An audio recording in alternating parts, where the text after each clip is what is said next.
بسم اللہ الرحمن الرحیم۔ آیت نمبر 183۔ قرآن کا یہ وہ مقام ہے جہاں اور کسی جگہ روزے کی فرضیت کے بارے میں اس طرح ڈیٹیل اور پوری تفصیل نہیں آئی جس طرح یہ سورہ بقرہ میں آئی ہے۔ تو ہم اس کا تفصیلی جائزہ لیں گے اس رکوع کے حوالے سے۔ یا ایھا الذین آمنوا، اے صاحب ایمان لوگو، کوتبہ کا مطلب ہوتا ہے لکھ دیے گئے۔ کیا لکھ دیا گیا؟ علیکم، تم پر، سیام، روزہ، یعنی روزہ فرض کر دیا گیا تم پر، کما کتب علی الذین من قبلکم، جیسا کہ فرض کیا گیا تھا تم سے پہلے لوگوں پر، لعلکم تتقون، تاکہ تم متقی اور پرہیزگار بن جاؤ۔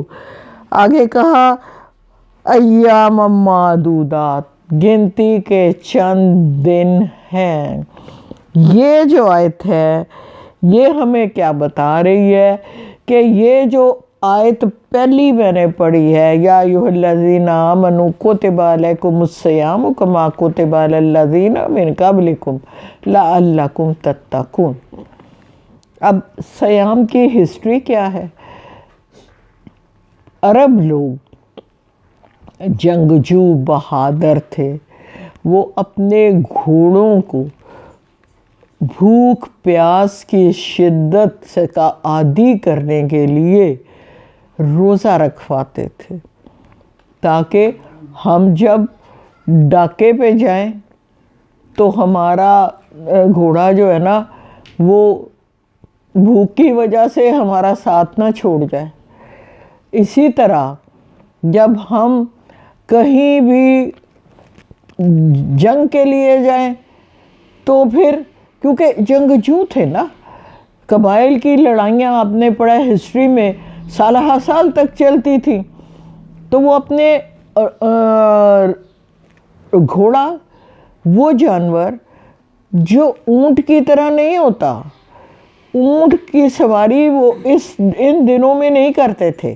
جب وہ جنگ کے لیے جاتے تھے تو وہ گھوڑوں کا استعمال کرتے تھے، اور پیاس بھوک کی شدت کے لیے سارا دن گھوڑوں کو سدھاتے تھے کہ وہ ایسا نہ ہو کہ ہم نکلیں تو بھوک اور پیاس کی وجہ سے ہمارا گھوڑا جو ہے وہ ہمارا ساتھ چھوڑ جائے۔ اللہ تعالیٰ کیوں روزے کا پابند کیا؟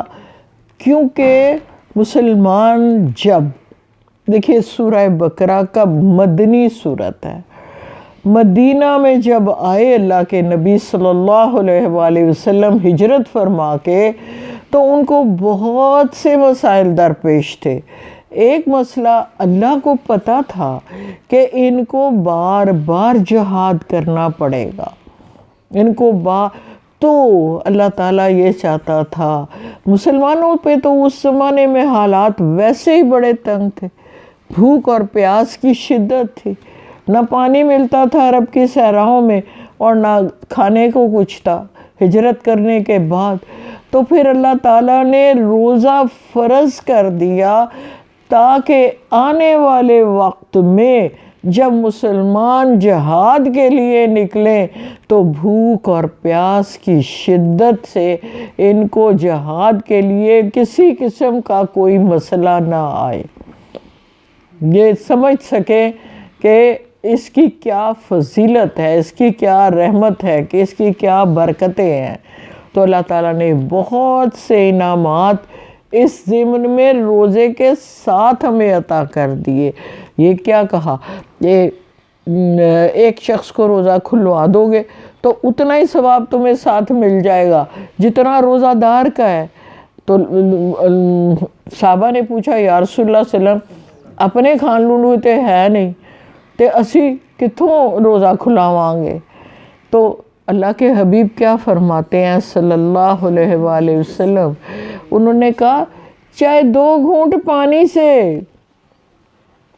پانی تو ہوگا، 2 گھونٹ پانی سے کھلا دو گے نا تب بھی تمہیں اتنا ہی ثواب ملے گا جتنا روزہ دار کا ثواب ہے۔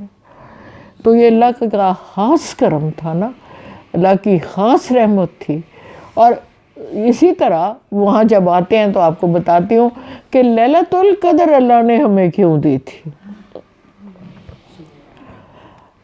عبادت 1 مہینے کی تھی تو صحابہ نے کہا یا رسول اللہ صلی اللہ علیہ وسلم پہلے زمانے میں روزے فرض تھے تو پہلے زمانے میں تو لوگوں کی عمریں اتنی زیادہ ہوتی تھی، جیسے ہمیں تاریخ بتاتی ہے کہ 950 سال تک حضرت نوح نے تبلیغ کی، لوگوں کو دعوت دی، اسلام کی دعوت دی، لیکن لوگ نہیں اس طرف آئے۔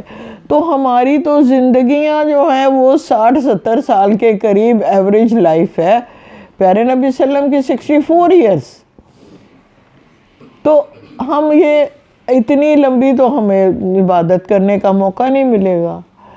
تو پھر پیارے نبی صلی اللہ علیہ وسلم کے اور اللہ کے درمیان نہیں کہا جا سکتا، القا ہوا، خفیہ وحی آئی، تو پھر لیلۃ القدر اللہ نے انعام میں دی کہ چلو اگر تمہاری عمریں چھوٹی ہیں تو میں تمہیں ایک ایسی رات دے دیتا ہوں جس میں تم عبادت کرو گے تو وہ 83 سال اور کچھ مہینوں کی عبادت کے مطابق ہوگی۔ تو اب ہم میں کتنے ہیں؟ میرا خیال ہے 2% لوگ ہوں گے جو 83 کی ایج کو جاتے ہوں گے۔ تو اللہ جی نے کہا 5 راتیں رمضان کے آخری عشرے کی تاک راتوں میں اس کو تلاش کر لو۔ کل صرف 5 راتیں ایسی ہیں کہ جن میں تم اللہ سے جڑ جاؤ اور لیلۃ القدر پا لو تو تمہیں 83 ایئرس کی عبادت کا ثواب حاصل ہو جائے گا۔ ہم یہاں دیکھتے ہیں اللہ جی نے یہاں کہا کہ روزہ پہلے بھی فرض تھا، دوسری امت و یہودیت میں بھی تھا اور نصرانیت میں بھی تھا، لیکن ان کے روزے میں اور ہمارے روزے میں بہت فرق تھا۔ اللہ نے ہمیں کچھ آسانیاں دی۔ عیسائی روزہ آج بھی 40 روزے رکھتے ہیں، 30 نہیں رکھتے۔ اور نمبر 2 بات کیا ہے کہ وہ 1-8 گھنٹے کا ان کو وقفہ ہوتا ہے کہ اس کے بعد وہ دوبارہ 24 گھنٹے کا روزہ ہوتا ہے۔ آپ کو اور ہمیں اللہ نے یہ رخصت دی کہ رات کے وقت آپ روزہ آپ کا نہیں ہوگا، صبح آپ جب سفید دھاری دن کی رات کے اندھیرے میں سے نکلتی ہوگی تو اس وقت کھانا پینا بند کر دینا اور اس کو شام تک پورا کرنا اور شام کو پھر کھولنا، اور پھر رات تمہارے لیے آزاد ہے۔ جو چیزیں رب نے حلال کر دی ہیں وہ ساری کی ساری تم پر حلال ہیں۔ اب اس کو دیکھتے ہیں آگے کیا کہا۔ یہ جو بات کہی گئی ہے ایام معدودات، گنتی کے چند دن ہے۔ پہلے فرضیت جو تھی وہ تھی ایام تشریق کے روزوں کی، وہ کیا تھے؟ 13، 14 اور 15۔ یہ 3 روزے جو تھے یہ فرض کیے گئے تھے پہلے، اب بھی وہ فرض میں ہے، لیکن اس میں یہ نہیں تھا کہ لازم رکھو۔ اس میں اللہ جی نے رول یہ دیا ہوا تھا روزہ رکھ سکو تو رکھ لو، نہیں رکھ سکتے تو اس روزے کے بدلے کسی غریب کو کھانا کھلا دیا کرو۔ ہمیں جو رب نے کہا وہ کہا کہ اس عدت کو پورا کرنا ہے، اس تعداد کو پورا کرنا ہے۔